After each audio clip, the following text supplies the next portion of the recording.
Veo muchas caras nuevas. ¿Quién no había venido antes? Bien, pues, sobre todo ustedes, bienvenidos. Qué bueno que se lanzaron. Esos son los Studio Nights. Es una serie de conversaciones que tenemos aquí en el estudio. Nos encanta invitar amigos, colegas, a que nos platiquen un poco de sus proyectos alternos, de sus pasiones. Y en esta ocasión, estoy súper emocionado de tener aquí a dos amigos y colaboradores, Quiroga y el maestro Oscar Estrada, que no solamente en sus proyectos personales, tanto Raido o Oscar con sus proyectos de diseño gráfico de los más importantes aquí de la ciudad, no solamente hacen bien su trabajo, sino que hacen bien por la comunidad de diseño en Monterrey. Oscar fue de los primeros padrinos de Decode, uno de los proyectos personales que yo he tenido para promocionar el diseño aquí en la ciudad. Y me encanta cómo esa pasión ahora se ve materializada de alguna manera en este nuevo proyecto que tienen, que se llama Patrimonio Moderno, que pues, muchos lo seguimos en Instagram, muchos nos encanta lo que suben. Yo tengo muchas dudas del proyecto y espero que este sea el foro indicado para que nos platiquen un poco más y ya haya como este material en línea que todo el mundo pueda ver y pueda conocer de este proyecto. Claro que sí. Entonces, bienvenidos todos y adelante.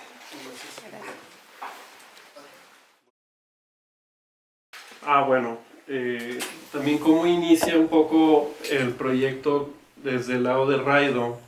En Raido pues hacemos diseño web, narrativas, en todo el tema digital y nosotros hicimos la página de Conarte por ahí del 2015-16 y luego quedó como en un limbo la sección de patrimonio. Entonces siempre hubo una inquietud y dábamos cosas en el estudio como para hablar del patrimonio, ¿no? ¿Qué es el patrimonio? Pues es muy complejo, son muchas cosas. Y hablando más del tema desde Conarte, pues tiene que ver con todo Nuevo León, ¿no? Es muy extenso. Entonces nos imaginábamos empezar como desde una parte muy como mínima que tuviera que ver de un inicio por la arquitectura, ¿no? Después vemos que el proyecto pues no sigue en marcha por cuestiones ajenas a Raido y nos dicen siempre pues no lo vamos a hacer, ¿no? Y lejos de como sentirnos mal o enojarnos, dijimos pues vamos a hacerlo nosotros, o sea, pues es un proyecto que nos gusta y creo que habla bien del estudio, que emprendamos proyectos por la ciudad, ¿no? Y que sí. No, pero también, de alguna manera, cuando nos juntamos nosotros, también nosotros teníamos que la manera como se había manejado el patrimonio, en un poco, había un mensaje de que el patrimonio es aquello viejo. O sea, es el barrio antiguo, son las construcciones viejas, y son una cantidad enorme de construcciones. De hecho, hay un libro que se llama Patrimonio Moderno, donde recopila estas construcciones. No hay una curaduría, no hay un compromiso, y como nosotros no tenemos esta formación arquitectónica, pues no tenemos empacho en construir los hitos arquitectónicos de la ciudad, a través de un proceso de investigación serio, que sí lo hacemos serio, pero también es importante porque no sabíamos que no se podía, o sea, vamos a hacerlo, y empezamos a hacerlo. Pero empezamos a hacerlo, que ahorita vamos a hablar un poco sobre los debates y las pugnas, sobre qué tomar, porque el moderno es un tema muy complejo que ahorita lo vamos a ampliar, pero esos son los antecedentes de por qué hacemos esto. Entonces, ya entrando al tema, el modernismo en México, voy a hablar nomás de dos ejemplos de dos autores de Le Corbusier, que de alguna manera afectan, y también de alguna manera cómo afectan los años. Siempre critican, oye, que en México todas las cosas llegan viejas, llegamos tarde siempre al banquete de los dioses, siempre llegamos tarde. Bueno, es un ejemplo. Cuando hace el estudio S'Enfant, Le Corbusier, se lo hace a su amigo, que es pintor, íntimo amigo de él hace dos series de elementos, hace una construcción que parece como si fuera una fábrica, son los tragaluces de la parte de allá, y hace esta escalera helicoidal, ¿verdad? Los postulados, los postulados del modernismo de Le Corbusier son diferentes a los de Luz, son diferentes a los de Louis Sullivan, son diferentes a muchos, ¿verdad? Pero estos son los que afectaron a México, que ahorita vamos a poner unos ejemplos de dónde habíamos llegado a esto. Entonces, diseña este, adelante, en 1922. Sí tiene estas cosas, lo de las ventanas a hueso, que era una de las cosas que estaba, eran como 5 postulados. Ahí tenemos las ventanas a hueso. Tiene el timing. No, le piqué yo, ok. perdón. Ah. Fíjate que aquí abrimos el archivo. Entonces, pero para mí, por ejemplo, yo veo este estudio y me acuerdo de un estudio de Jesús R. Sandoval que hizo aquí en 1900, o sea, muy parecido a este. El antes luz es para tomar fotografías. Adelante. El otro, donde está más claro todo aquello que quería Le Corbusier, es la Villa Savoye, o Le Villers-Savoye, ¿verdad? Que es esta primera planta libre con estas columnas redondas, estos columnas a hueso. Es 1922. ¿Verdad? Adelante. En 1931, O'Gorman, antes de eso, 5 años antes, 6 años antes, empieza a trabajar con un tipo que era un arquitecto tradicional, que es Carlos Obregón Santacilia. Carlos Obregón Santacilia es nieto de Álvaro Obregón y sobrino nieto de Juárez. Entonces, empieza a trabajar con él, empiezan a empaparse de este movimiento que se veía, y encontramos otra vez una escalera helicoidal, ¿verdad? Otra vez las ventanas a hueso, y no sé si hay otra toma donde se vean los tragos. No. Hay una toma donde están los tragaluces, igual que parecen como si fueran fábricas, ¿no? Ah. En este momento hablábamos nosotros, oye, ¿cuál es la arquitectura funcionalista? ¿Cuál es la arquitectura modernista? Entonces, esto es lo que estaba haciendo en México en 1971. No hay otro ejemplo de la casa, por la casa otra de la de... Bueno. No lo pusiste. Ah, sí, sí, Ahí está.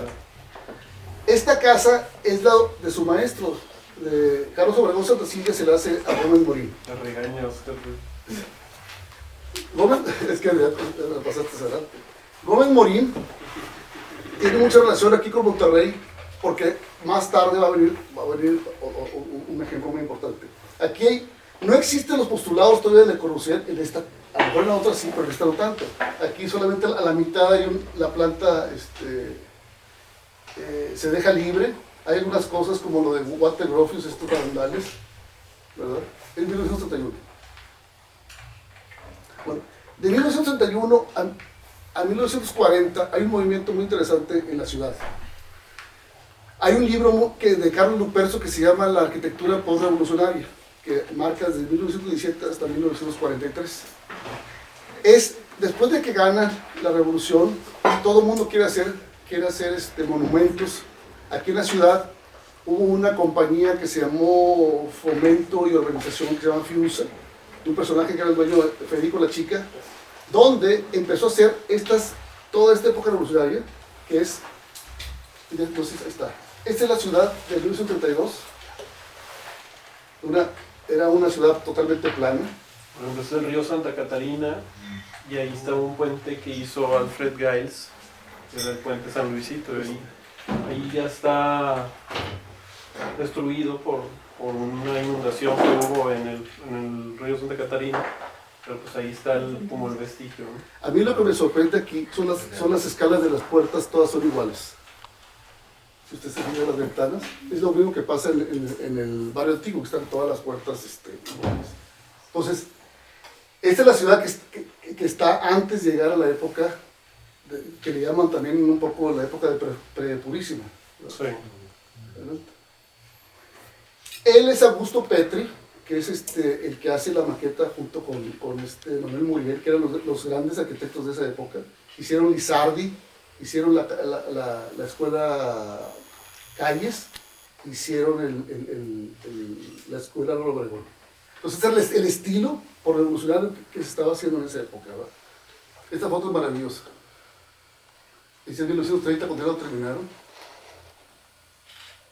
Esta es la escuela Álvaro Obregón.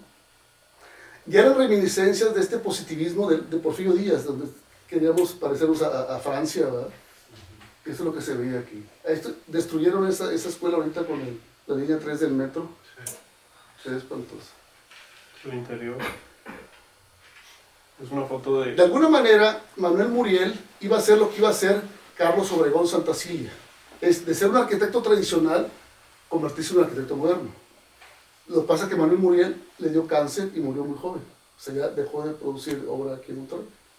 Y, sin embargo, Obregón Santacilia hizo redecoró el Monumento de la Revolución. Sí.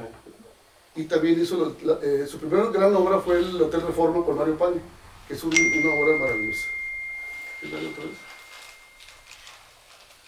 Bueno, no sé si quieres hablar aquí de los términos cuando empezamos a discutir. Sí, porque ustedes qué entienden por moderno, modernismo, modernidad. ¿Hay alguien que quiera comentar algo? Lo que veo el brinco de lo clásico. Sí. Okay.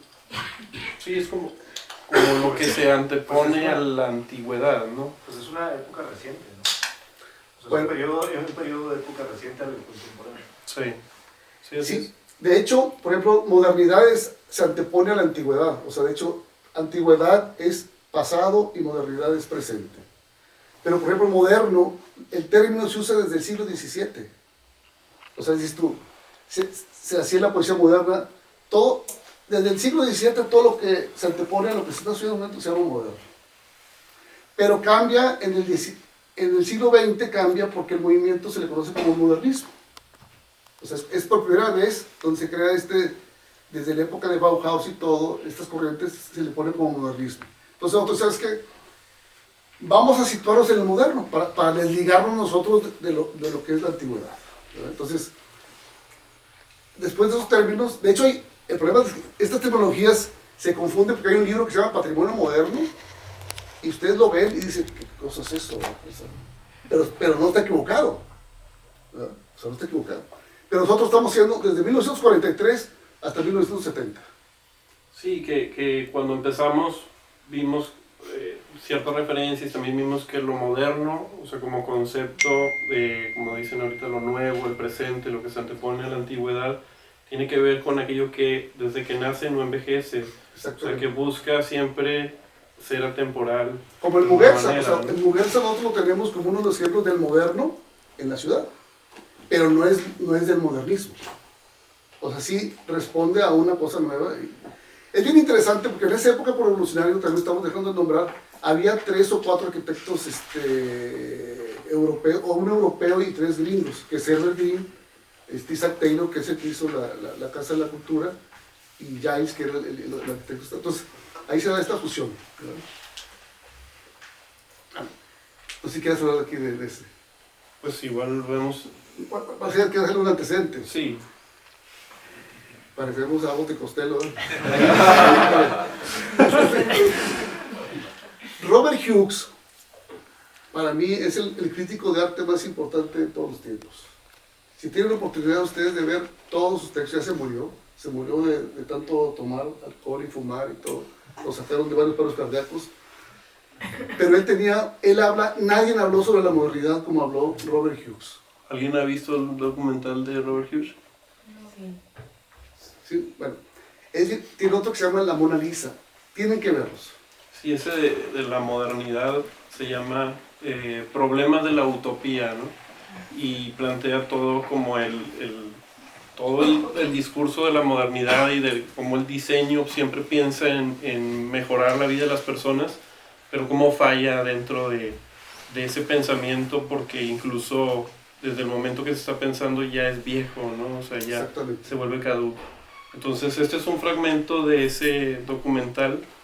Pero que dice mucho de alguna manera la posición de nosotros. Nuestra posición de nosotros es totalmente crítica. O sea, dice no vayas a hablar mal de los condominios Constitución. O sea, lo que pasa es que el arquitecto a nivel mundial falla cuando quiere hacinar la gente y pretende modelar comportamientos humanos, y de alguna manera los condominios en todo el mundo, como los de Marsella, de Le Corbusier, o los de Prince y Goe en St. Louis, Missouri. Hay un momento exacto, hay una hora exacta cuando se acaba el modernismo. Ahorita lo vamos a ver. Es 1973, 72, 73. Sí. Es ese momento. A ver si se oye. Porque no checamos. Sí. El que habla al fondo es un español. El historiador de arquitectura Jean James apuntó que se puede dar la fecha de la muerte del movimiento moderno no solo por una década, el año, sino también el minuto. Ocurrió en Saint Louis, donde el arquitecto Minoru Yamasaki diseñó un gran proyecto de alojamientos modestos. Se llamaba Red Eagle. Torres de bloques, parques, zonas de recreo dentro de los edificios, todas las amenidades de Le Corbusier, todo mejoras. Las revistas de arquitectura lo pusieron por las nubes, ganó premios. Eso era en 1951. En unos pocos años el lugar había sido desmantelado por sus mejorados inquilinos. La gente anciana y de mediana edad estaban aterrados de vivir allí y los jóvenes iban por los corredores con navajas automáticas. Rita Ego se deterioró tanto que en 1972 necesitó grandes reformas estructurales. Ahí están las reformas estructurales.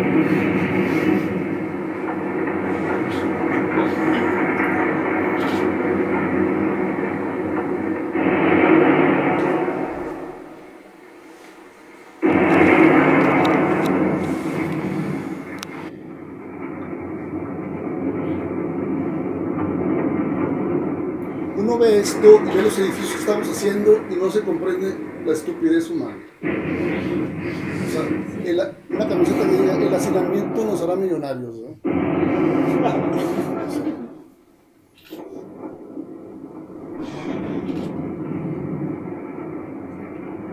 El de Marsella no lo han tumbado porque es de Le Corbusier. Y lo están mejorando, le han hecho adecuación, le pusieron un oxo abajo, o sea, están haciendo cosas. Es bien interesante porque este arquitecto japonés lleva la cuestión esta de explotación, el derrumbe en su vida, porque es el mismo de las torres de las torres gemelas. Ya. Pero además ese proyecto sí tenía como un propósito de ser una utopía. O sea, ese era el punto del proyecto. Sí, aquí hay el peor diseñador es el que se queda a vivir en tu casa. Y eso también con los aparatos. O sea, cuando te pegas, tú cuando vas pasando por una mesa o te pegas en la... O sea, ahí está el diseñador. El mal diseñador se te queda a vivir en tu casa. Entonces, nosotros marcamos esta fecha porque sí, después del 73 todo se derrumba. Hay un mal diseño a nivel mundial. Sí. Pero sin embargo, Sí. bueno, vamos a ver los ejemplos si quieres. No. Sí, Ciérralo.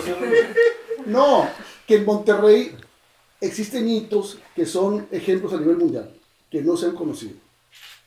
Bueno, el caso de la iglesia de la Purísima, al momento que se diseña gana un superpremio, porque es la primera vez que se crea una iglesia que parece una fábrica, que tiene empatía con las fábricas de la ciudad. O sea, ese es el gran logro de la Purísima. Sí, volviendo así al punto, lo que mencionaba, sí, o sea, como Le Corbusier también tenía una obsesión por diseñar estos espacios que prácticamente eran como un monumento, ¿no? O sea, no estaban pensados tanto en las personas, ¿no? Y él odiaba ver que las personas en Francia tenían de nuevo como su mobiliario más clásico, ¿no? O sea, porque era como lo contrario, lo que él quería cortar, y de nuevo lo veía ahí, y pues es como lo que termina pasando, ¿no? Cuando la gente vive en un espacio hacinado, pues empieza a Pero comportarse diferente. la casa de Argentina está sin ocuparse. La única que decidió la América. Nadie vive ahí. Sí. Entonces, nosotros dijimos, vamos a hacer unos hitos. Vamos a hacer un determinado tiempo, no sé, 3 años, 4 años, 5 años, a determinar cuáles son los hitos del moderno aquí en la ciudad. Y no solamente eso, quiénes son los que los provocaron y quiénes son. Y también un poco también el patrimonio lo conocemos como la evidencia. Nosotros creemos que en la ciudad hay un fotógrafo que se llama Eugenio Espino Barros, que retrató como nadie todos estos movimientos del modernismo. Lo que hizo Julius Schulman en Los Ángeles, lo hizo aquí, con sus diferencias, ¿no? Entonces, el primero que, digo, ustedes a lo mejor se meten a la página o si hemos puesto en algún momento otros más viejos, tienen que ver con temas de la modernidad, ¿no? Y que pueden ser patrimonio, pero estos son los que consideramos los hitos, ¿no? Entonces, como es un proyecto digital también que iniciamos, ahí es donde siempre tenemos discusión, Oscar y yo, un poco acerca de qué es el hito, ¿no? O sea, cuáles son las características para poder nosotros, que no somos una organización gubernamental o lo que sea, ¿no? Determinar qué es un hito arquitectónico en la ciudad, qué características tomamos nosotros en cuenta, pues las que ya hemos platicado, ¿no? Lo que pasa es que nos llegan barrabasadas como que, ¿por qué no ponen el sombrero? No. Yo del Álamo, ¿verdad? Un restaurante que está en... Sí lo conocen, ¿no? Sí. Y también, pues, La hamburguesa. Entonces, sí, ya llegando a en 1943 se diseña iba a decir esta fábrica, bueno, esta iglesia por Enrique de la Mora, y pues se decía en un libro ahí de Pablo Landa, que hoy no pudo existir, pero Monterrey en el espejo. habla de que las personas de la colonia se quejaban de que era horrible porque se parecía a una fábrica, ¿no? Entonces es un poco lo que dice Oscar, de que tiene una relación con su contexto en Monterrey, ¿no? Que es una ciudad industrial y aprovecha bien los materiales, ¿no? Era algo que no se estaba haciendo en el mundo y que está mencionado en todas las revistas de arquitectura. 20 años después se sigue hablando de que se intenta imitar estas formas y nadie lo puede lograr mejor que como en esta, ¿no? Aquí hay algo interesante, por eso esta situación del antecedente. Aquí había una parroquia pequeñita, yo siento que de 10 metros por 10 metros, ¿no? Y hay un patronato, que en este caso es Bernardo Rosúa, Virgilio Garza y Manuel Santos. Son 3 tipos que dicen, ¿sabes qué? Queremos rediseñar esta parroquia. Esta parroquia era la entrada, si ustedes entran por la librería Gandhi y se dan cuenta, esa es la entrada de Monterrey. Y a donde primero que llegaban es a la plaza a la Purísima. Se le conocía como la plaza de los arrieros. O sea, dejabas el burro, el caballo o la carreta o lo que sea. Entonces, y llegaban a la parroquia, se presinaban. Entonces, hacen un concurso. Bueno, lo primero que hacen es hablarle a Herbert Green.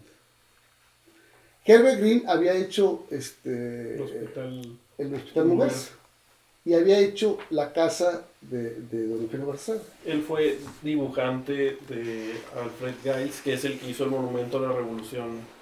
Y fue jefe de proyectos, y como era jefe de proyectos, veía a su hija y se casó con la hija de Geis, es su yerno. Bueno, le pidieron una cotización para que la regulara. Ustedes imagínense a la parroquia como si fuera el Muguerza, le hubieran hecho un Muguerza chiquito o algo así. Bueno, no lo ven. Entonces hacen un concurso. Y en este concurso entra Armando Revisé, que tenía una constructora, un despacho de arquitectos, entra Muriel, y entra Joaquín de la Mora, y entran 2 o 3 más. Entonces, el patronato le llama a una persona que es vital para este desarrollo, que se llama Antonio Villarreal, y ve los proyectos y dice, eso no sirve. Antonio de Villarreal había trabajado con Gómez Morín, había trabajado en el Banco de México con él.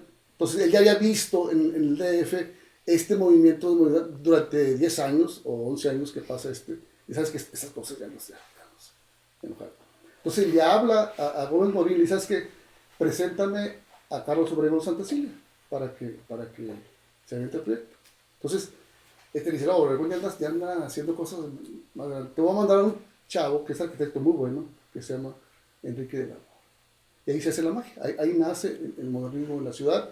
Entonces empiezan a trabajar una serie de proyectos que se convierte en la ciudad, en 10 años hacen todo aquí en la ciudad. Sí. Luego este es KIF, que es de Cervecería Cuauhtémoc Moctezuma.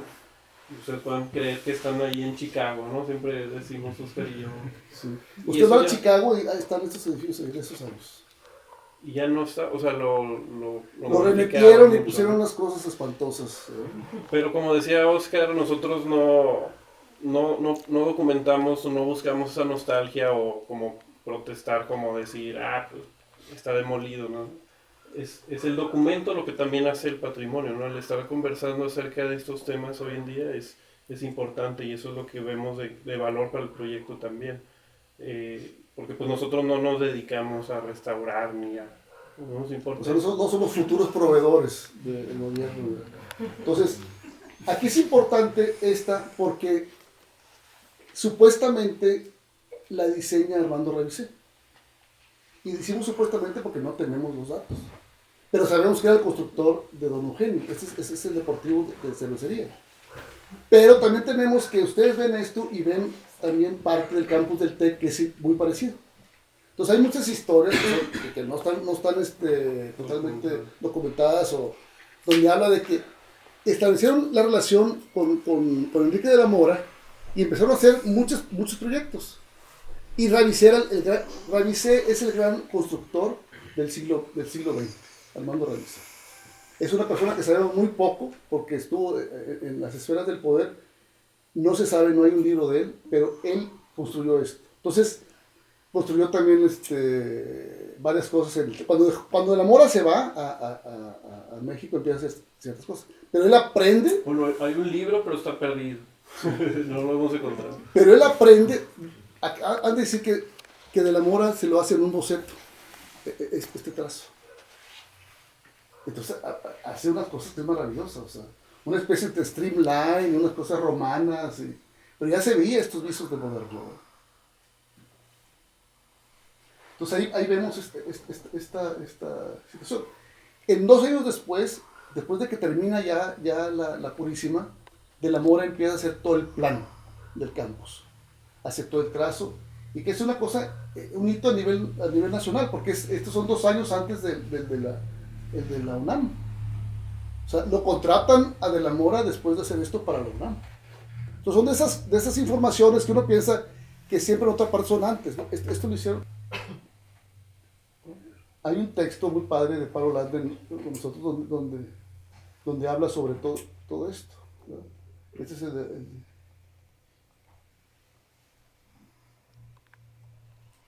Este es el Aulas 1 del TEC y uno que se le parece... en Humanidades, en la UNAM. En la estructura es UNAM, en la Humanidades, y es el 54.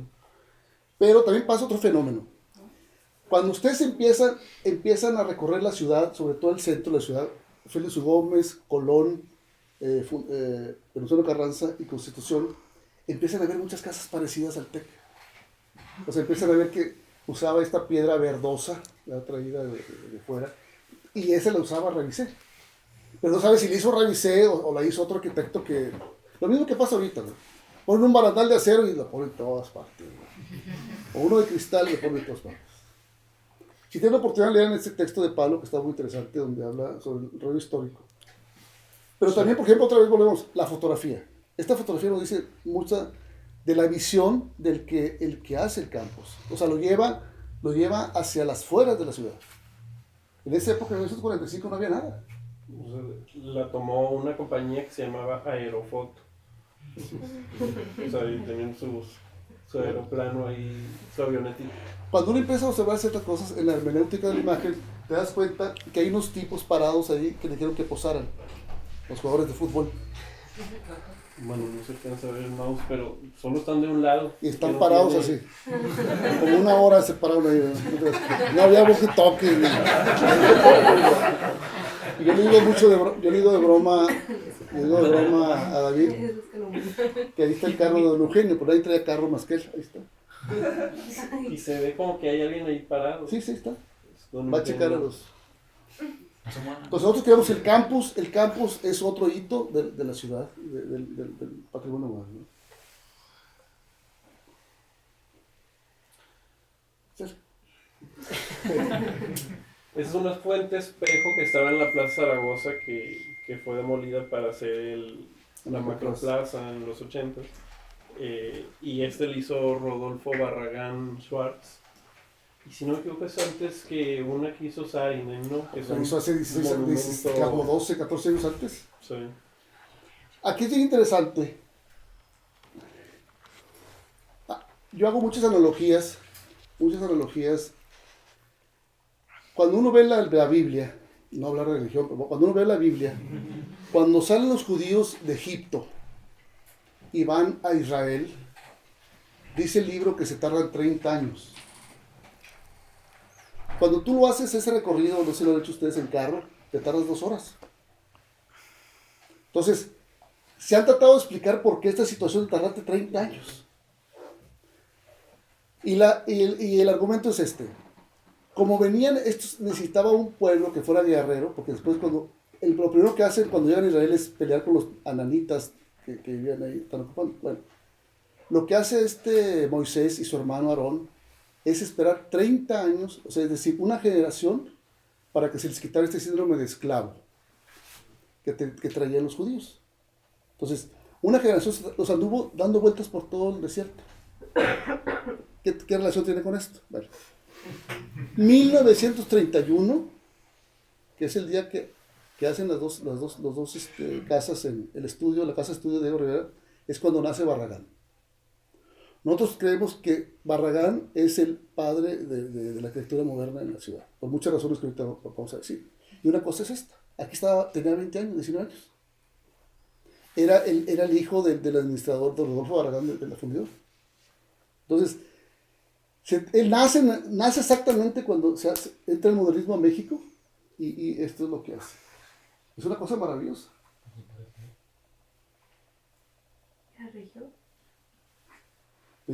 Bueno, es maravillosa. Cuando nosotros ponemos estas fotos, la gente dice, ¿dónde es eso? O sea, porque no sé si ven la foto en blanco y negro, la del otro lado. No.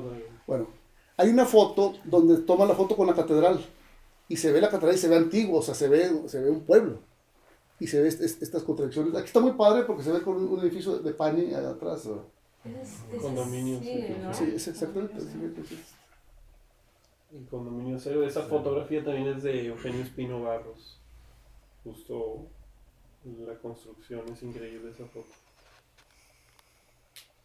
¿Vas a contar la historia de esta? No, sí, vamos a ver. Aquí es bien interesante porque siendo hijo, otra vez una cosa de yerno, ¿no? Se da en todas partes. Barragán padre contrata al yerno, que es Ramón Lamadrid. Y sabes que todavía es un edificio, es el primer edificio así, con ciertas ondas de edificio modernista. De rascacielos, o sea. Sí, aunque Hay otros. Sí. hay otros. Esta cuestión de rascacielos también, por ejemplo, decíamos que el primer rascacielos, dice Pablo, que es la cervecería, porque es la construcción más alta de la ciudad hace 120 años, ¿verdad? Uh-huh. Pero esto de alguna manera es como rascacielos a nivel Nueva York, de ser un edificio alto, ¿verdad? Y Ramón Lamadrid, yo siento que reflexiona y sabes que esto no me lo puedo aventar solo. Y tiene la buena decisión de contratar a Mario Pani, hacerlo en conjunto, que es una cosa maravillosa. Todos los detalles ahorita del condominio cero, el mezanín, los elevadores. Yo estuve trabajando 9 años ahí en el 14º piso y puedo dar constancia de que los acabados eran maravillosos. Yo conocí el penthouse de aquí. El club industrial de aquí estaba maravilloso. Mármol, metal, todo de primera. Claro, ya se ve viejo comparados a otros edificios, comparados a Sofía u otros. Entonces, queremos que esta es una de las piezas importantes también, porque se inserta esta situación de trabajar junto a alguien del DF con alguien de la ciudad. Eso te lo sabes tú de memoria. Luego, esta es la colonia Cuauhtémoc. Es una colonia de interés, por así decirlo, social, porque se hizo para los empleados de la cervecería Cuauhtémoc, ¿no? Y para los empleados de Ilsa, que está ahí a un ladito. Y todas esas casas que están ahí fueron diseñadas por Félix Candela y ahorita ya se cambiaron muchísimo, pero atrás es lo importante de ese trazo y, o sea, de la colonia, eso que antecede incluso al ISSSTE, Y El Infonavit. Infonavit, perdón. Y está ahí la iglesia que es la San José Obrero, ¿no? Que es esta. Es una maravilla. Que pues ahí la innovación realmente está en que pues, son dos paraboloides hiperbólicos que están flotando solamente por dos ejes, ¿no? O sea, las columnas, si ustedes van, hay unos vitrales y esos vitrales solamente están de decoración, ¿no? Podría estar abierta la iglesia. Pero aquí otra vez vuelven a colaborar, ¿no? O sea, Sí, Enrique de la Mora con Félix Candela, ¿no? Pues, sí, hemos encontrado muchas fotos de este hito. Esa es ahí se ve la traza de la colonia Cuauhtémoc. Sigue estando exactamente igual, incluso fue Paco de Ross, ahí se fue lo pixeleado a mí, ¿verdad? Pero Paco de Ross, Paco Álvarez, con quien también colabora con nosotros, y tomó exactamente esa foto, ¿no? Y se ven, está exactamente igual todo, pero acá se ve Ternium, todavía está, bueno, Ilsa, y acá ya es Ternium. Ese que está allá es de Pedro Ramírez Vázquez, es un teatro. O sea, digo, y lo importante no es solamente, o sea, como arquitectónicamente la estructura sí lo es, o sea, representa una innovación, pero todo el desarrollo urbano que está ahí a partir de la empresa tiene que ver mucho con la identidad de Monterrey, ¿no? Ahí se ve como esas columnas no están cargando esto es nada. importante porque en ese momento esto es lo que está haciendo en todo el mundo, o sea, estas situaciones. Candela como innovó aquí en la ciudad, y empieza a innovar en Xochimilco, hay otra construcción de restaurantes de manantial. Este es de Jorge González Reina, que también está ahí en Ternium. Es una oficina administrativa. Jorge González Reina es el que hace el edificio de la UNAM de los rayos cósmicos. ¿Sí ¿Lo conocen conocen ese? Y este es un ejemplo que está en la ciudad de él, ¿no? Pero pues digo, está privado, pero ahí está. Jorge González Reina tiene la virtud de que era el alumno preferido de Walter Gropius. O sea, trabajó con él, hizo una iglesia también junto con él. Y tuvo una fortuna. Con Jorge González Reina empieza a trabajar arquitectos a nivel nacional, porque todos los arquitectos o ingenieros hacían todas las fábricas. Jorge González Reina empieza a trabajar en hacer fábricas. De hecho, hay 2 o 3 fábricas que hizo también él aquí, que no la tenemos localizada, donde empieza a diseñar fábricas. Tuvo una mala fortuna también González Reina, es uno de los más grandes arquitectos de México, porque muere cuando viene a inaugurar ese día. Hay un evento que la ciudad lo recuerda mucho, un avión que cae acá por el Fraile, donde venía Madrazo y venía más gente, y ahí muere Jorge González Reina. Pero con el hongo de los rayos y mucha obra que tiene, es maravillosa. Y nosotros tenemos el edificio de Ternium. Y luego este es una caseta de ventas del Paseo Residencial, es una colonia también que fue planeada por Pedro Ramírez Vázquez y se aventa este proyecto, ¿no? Nosotros fuimos a tomar unas fotos, las subimos, y lo importante y lo interesante también como del proyecto fue que después de haberla subido, en 3 días su hijo Javier nos envió las fotografías al correo, ¿no? Nos envió varias fotos que pues no estaban disponibles en internet, ¿no? O sea, muchas de las cosas que han pasado a partir de este proyecto es como otros colaboran sin intención de nada, ¿no? O sea, es un proyecto que a nadie de los que ha participado ha ganado un peso a partir de esto, ¿no? Entonces es como lo bonito que se suman diferentes perspectivas, y en este proyecto pues nos mandaron estas fotos, ¿no?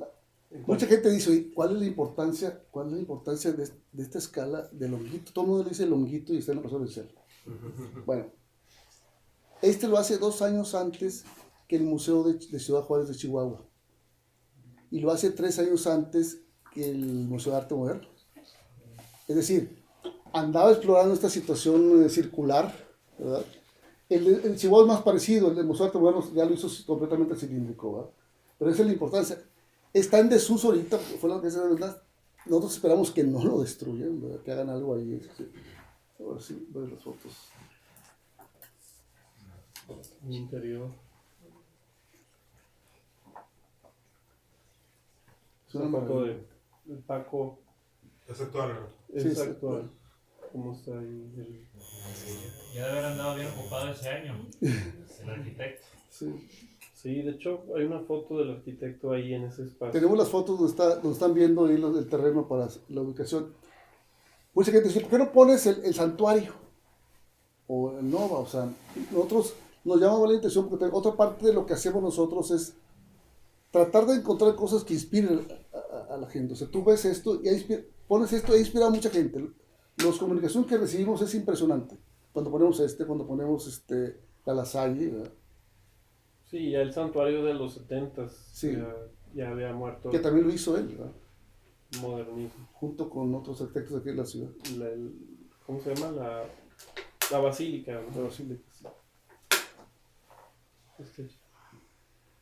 Este, Esta casa representa de alguna manera una de las premisas básicas para entender lo que es el patrimonio o como lo entendemos nosotros. Que no importa que ya no exista, pero tenemos que hablar de eso. Esa es la casa de acero, diseñada por Rodolfo Barragán, que se conoce. Esta casa se hace en 1960 y Barragán lo hace con los principios muy parecidos a los del estudio Houses de Los Ángeles, que ellos diseñan desde el 45 hasta el 66. Y hace con los mismos principios de tratar de usar materiales de la ciudad, como lo hicieron allá después de la Segunda Guerra Mundial, ¿verdad? Entonces, hace esta propuesta, lo hacen a través de un concurso, del concurso de Xochavo, de la siembra cultural. De la siembra cultural. Es la casa que está desaparecida donde tenemos más información. Hay un libro con fotos interiores, hay planos, hay todo, y sucede algo muy interesante. Tenemos localizada la esquina donde está ahí en Country, ¿verdad? Que ya no está, ya la destruyeron, ¿verdad? Pero es esta. Ahí está con la maqueta Rodolfo Barragán. O sea, usted ve esos interiores y son maravillosos. Arno Jacobsen, Sanimén, Bertoya, los patrones. Esa fuente que espejo aquí también. Bueno, espejo de agua más bien. Se ha estudiado mucho esta casa. Hay muchas referencias a 2, 3 casas de Cray Elwood y otras de Coining en Los Ángeles. Pero también tiene la cuestión esta básica, el techo de metal. Por ahí me contaron que Rosana Covarrubias que investigó de la casa y que encontró que la persona que la tenía era una viejita que no estaba climatizada y tenía mucho calor. Entonces, No, pues imagínate el metal de aquel. la vendieron y la persona que lo compró la demolió sin vivir ahí. Pero eso ahorita diseñado, o sea, hay unos proyectos trata de hacer, uno de los proyectos de nosotros es hacer un pabellón. O sea, conseguir un terreno en fundidora, donde sea, y hacerlo. Como se ha hecho con la casa Fastword o con la casa de cristal. Sí, realmente con el uso de los materiales y con o sea, sencilla realmente de producir, ¿no? Es un poco como el espíritu también de una casa así, que obviamente tiene unas proporciones y todo muy bien hechas. O sea, el diseño ahí pues representa también una innovación, por lo mismo que no se había visto algo así más que en Estados Unidos, ¿no? Había ahí como un eco, vemos un paralelismo con eso que estaba pasando en Estados Unidos, pero creo que con los planos y con determinadas circunstancias se puede llegar a reproducir algo así, ¿no? Rodolfo Barragán no termina de supervisarla. 30 años se va a estudiar. Se va con Rudolf a Yale, y el que diseñó Yale de ahorita, lo diseñó Rudolf, estuvo trabajando con él, y luego después se va a trabajar a Europa con un italiano, y luego regresa al DF a dar clases en la UNAM, y luego de la UNAM lo llaman a la Ibero a que sea el director de la carrera de arquitectura, y luego por eso regresa. Él pertenece a la primera generación de arquitectos del TEC, que algo también extraordinario, que la primera generación del TEC son extraordinarios los arquitectos CRD. Sale Macario Pérez, sale González Arquieta y sale Ricardo Padilla, que son 4 arquitectos extraordinarios. Aquí está otro, que es Ricardo Padilla. Que es entre Ricardo Padilla con un ingeniero que también era del TEC, que se llama Porfirio Ballesteros, que hacía mucha arquitectura industrial también. Ese es, nosotros ya platicando también con Pablo, vemos que esta persona es como el Félix Candela de Monterrey, se llama Porfirio Ballesteros, ¿no? Y es un descubrimiento también que hemos hecho a partir de este proyecto. Hay un documento de una persona que como que hizo una tesis pero en Puerto Rico y habla de él muy... Ballesteros es un genio, es filósofo, es escritor, está reconocido a nivel mundial. Busquen ustedes Porfirio Ballesteros y vive, o sea, ha tratado de localizarlo David para entrevistarlo, lo tenemos ahí, ¿verdad? Y no hemos logrado verlo. Hay un video de 2 minutos donde su hijo... 2 segundos dura. Su hijo le está diciendo, como las viejitas, ¿no se han visto estas viejitas que se toman la foto, están platicando, no saben que está prendida la cámara? Bueno, aquí también, o sea, ¿cómo me pongo? Le está diciendo su hijo y lo está grabando. Y ahí se acaba el video, ya no... Ya o sea, no está grueso que quedes en la vida. Aquí no pusimos la foto, pero esta es una de las naves. Esto se me hace una genialidad. Son unos hilos que están en San Nicolás. No hay otra forma igual en el mundo de esto. Este es hilo. Le decimos la oruga. De hecho, este proyecto de Porfirio Ballesteros da pie a otro proyecto que traemos que tenemos, que se llama Fábrica de Parques. Es de recuperar fábricas en desuso y convertirlas a usos mixtos, parques, casas y todo. Y esta es una de las cosas que a nosotros nos maravilla. ¿Qué empresa es? La mesa. Gamesa. La mesa. Gamesa todavía. Y también esto es cubierta que está acá también. Tan maravilloso. No sabemos No exactamente. es más nueva. Él hizo la de Bimbo, hizo esta, hizo varias. Y otras más. que están abandonadas Sí. ahí en el centro. ¿Dónde se llama donde estamos? La calle. Ah, bueno. Hizo también aquí es bien interesante porque hay mucha gente que le atrae este tipo de formas. Cuando nos fuimos a tomar una foto del monumento que está en una placita ahí de country, hizo un edificio, hizo un paraboloide, nada más. Si ustedes se acercan, tiene 7 centímetros de espesor. Yo le dije a David que se subiera para ver si era cierto que aguantaba. Bueno, días más tarde, estamos viendo nosotros el Google Earth y la casa de acero está en la esquina. O sea, la casa de Barragán estaba ahí en la esquina. Sí. Y el paraboloide está a un lado.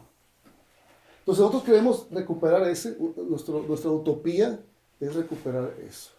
Para un uso para la gente, para un museo, para lo que sea. ¿Se han visto el paraboloide ese o no? Sí.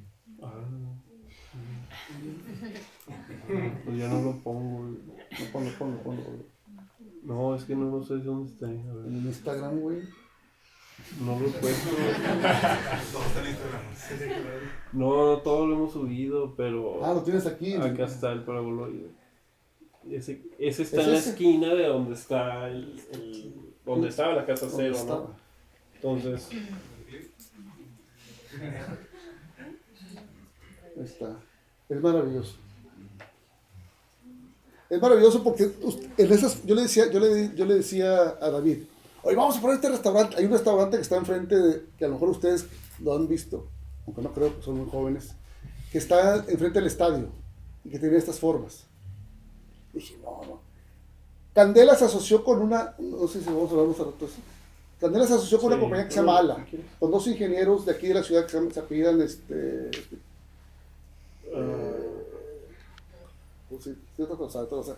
2 ingenieros de aquí que uno ya se murió y uno todavía está vivo. Y fundaron una que se llama Ala, que también estuvo en Acapulco y que Candela le hacía los cálculos y ellos lo construían. Y de alguna manera sería como que ellos construyeron también la iglesia de San Cristóbal, Ala, ¿verdad? sí, cubierta sala, pero De hecho, está el anuncio quiero ahí. acordar del... Ah, no lo puse. Ah, en el Instagram. No, ya lo vieron.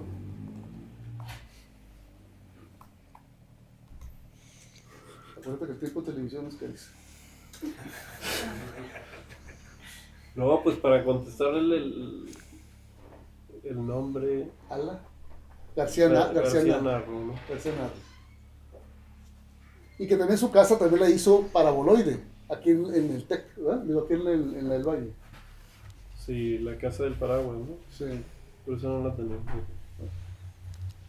Fíjate.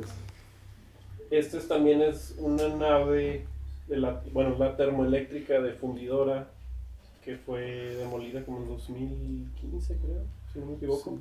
Pero la hace Rodolfo Barragán también, ¿no? Y esta la vemos como muy paralela a la fábrica de Fagus, de Gropius, que pues tiene los principios también de como la Bauhaus, ¿no? Y pues fue destruida sin pena, ¿no? O sea, Van a ser otros condominios de institución ahí en las esquinas. no hay nada, No, realmente, pasar ya, si ustedes pasan, está a un lado de la última entrada, ahí por Madero, y es un terreno baldío, o sea, no hay nada, un estacionamiento. Pero no la destruyeron hace mucho, ¿no? No, hace 4 o 5 años. Hace 4 o 5, Sí. o sea, esa estructura todavía estaba hace... Sí. La gente se metía a tomar fotos ahí de 15 años y luego... No se metía. ¿No?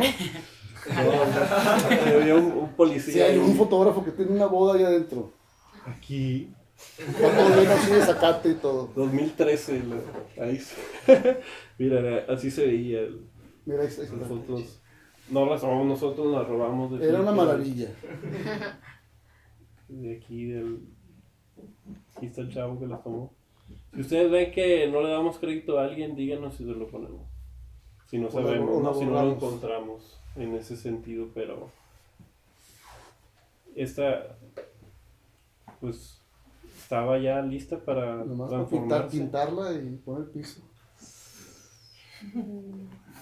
Y de esta No, pero fotografía- así estaba la nave 3, la nave generadora, el Centro de las Artes, así estaba. Y yo sé que la remodelación que hicieron, que Domínguez, le quedó súper perfecta, o sea, le quedó muy bien. Y esta fotografía también es de Eugenio Espino Barros, ¿no? Donde hay una constante en su fotografía, donde hay una toma rectilínea, todo se ve perfecto, hay una escala humana, siempre busca para dimensionar con la arquitectura, ver como la majestuosidad que tiene la arquitectura en comparación del hombre, y se ve representado en todas sus fotografías, ¿no? Si uno ve las fotos de hace 20 años antes a estas, pues ve a la gente descalza ahí en el fierro, cerrada la nave y todo. Sí, Aquí había luz. sí, el claro es inmenso. Si tienen la oportunidad ustedes de leer el texto que escribí sobre la Lasalle, es bien interesante. Todo el mundo la ve ahí, Chepevera, y nadie piensa que es un siglo, piensa que es una nave. De hecho, arquitectos nos han dicho, nunca había visto yo que era una iglesia, No, ni que existía. ni que existía. Porque sí se ve hacia el fondo, pero uno ve los detalles, el mármol cortado, la madera, el Cristo negro, y lo más interesante es la cúpula esta que tiene geodésica. Aquí lo interesante es, el antecedente que yo marco en el texto es de que en Suiza ya se había hecho, donde producían lentes de Leica, en un edificio hicieron una cúpula geodésica. Hicieron en el 17, por ahí más o menos. Y en el 55, 56 empieza a construir el ingeniero Cuandró, de aquí de Monterrey. Y hace esta maravilla. O sea, todavía no había los materiales, todavía no había cómo resolverla, y él hace el cálculo y la hace. Y después, 11 años después, hacen el Río 70. Que muchas veces nos dicen, ¿por qué no pones el Río 70? Porque lo hizo muchos años antes. Y aparte lo hizo muchos años antes que el México 78, que es cuando todo el mundo lo ve. Y muchos años antes que el de Montreal 74, que ese día lo hizo el maestro de la geodésica. Exactamente, Fuller.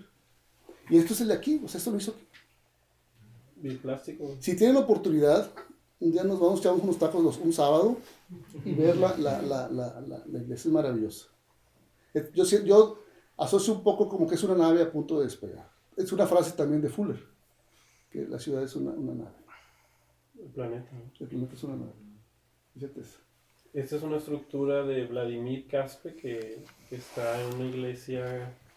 Sigue estando la iglesia ahí, pero no me acuerdo bien de la historia, pero tiene que ver con que pierde, o más bien gana un concurso donde también estaba participando Rodolfo Barragán, Y este arquitecto, pues no hay obra de él aquí en Monterrey. Más que eso, lo empezamos a ver, hay una carta donde está escrito, ¿qué dice la carta? Mira, la importancia de Vladimir Caspe es vital por esta estructura, porque él hizo un servicio automotriz en el DF, que es donde iban a poner la torre del Bicentenario. Entonces todo el mundo se opuso porque ustedes ven este centro automotriz es como si fuera el de Supersonics, las caricaturas. Entonces lo dejaron, ahí sigue igual.